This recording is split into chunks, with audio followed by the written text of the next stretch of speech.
Rajaan tokko sinima. Taayeen nama obsa qabu. Akka malee obsa qaba. Nama akkas obsa qabu argeen beeku.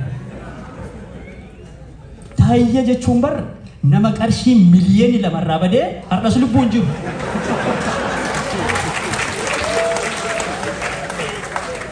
Annataana birriin miliyoona lamarraa bannaan aroofanni isaa. Akkamitti jiraan birriin miliyoona lamarraa badee moo? Nama rakkisa malee garuu kagaafii na ta'u. Obbo Taayeen birriin miliyoona lamarraa baddee horiin kee barka hojjettee fidde jechuudha. Itti daffitee fidde si guba. Ofillee yoo ajjeesuu baatte si guba. Nama gubu birriin miliyoona lama sirraa badee moo? Nama guba akka malee. Garuu waan si ajaa'ibsiisu Obbo Taayeen qaaraa irra nyaata bara. Isarratti qaaraa dabalataa jechuudha. Duratti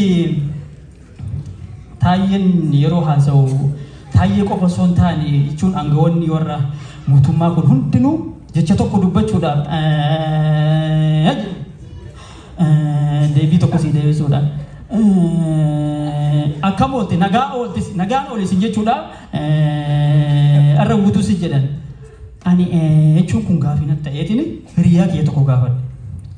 Si hogganoonni mootummaa kun kaadiroonni keessattuu hundinuu yeroo waa dubbatan maaliif kana baay'isuu jedhee gaafadhe hiriyaa kee tokko.